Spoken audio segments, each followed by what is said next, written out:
తన పుట్టినరోజు సందర్భంగా బీఆర్ఎస్ పార్టీ ఆస్ట్రేలియా శాఖ వ్యవస్థాపక అధ్యక్షులు కాసల నాగేందర్ రెడ్డి గ్రీన్ ఇండియా ఛాలెంజ్లో పాల్గొన్నారు.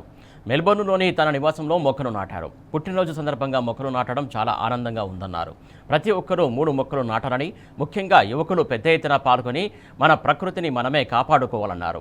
హరితహారం పేరిట కేసీఆర్ కొన్ని కోట్లాది మొక్కలు నాటితే ఆయన అడుగుజాడల్లో మాజీ రాజ్యసభ సభ్యులు జోగినిపల్లి సంతోష్ కుమార్ కోట్లాది మొక్కలు నాటడంతో పాటు గ్రీన్ ఇండియా ఛాలెంజ్ను ఒక మహాయజ్ఞంలా ముందుకు తీసుకెళ్తున్నందుకు కృతజ్ఞతలు తెలిపారు నాగేందర్ రెడ్డి.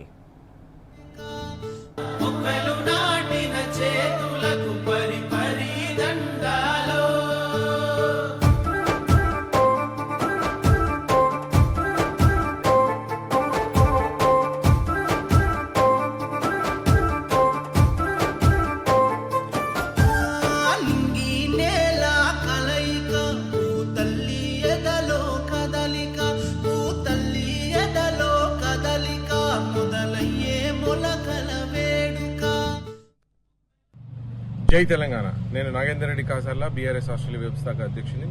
ఈరోజు నా జన్మదిన సందర్భంగా సంతోష్ కుమార్ గారు, జోగినిపల్లి సంతోష్ కుమార్ గారు ఎక్స్ఎంపీ ప్రవేశపెట్టిన గ్రీన్ ఇండియా ఛాలెంజ్లో భాగంగా ఈరోజు ఒక మొక్క నాటి తెలంగాణ సమాజానికి మీరు ఇలాగే అక్కడ అందరూ మొక్కలు నాటాలని కోరుకుంటూ థ్యాంక్ యూ.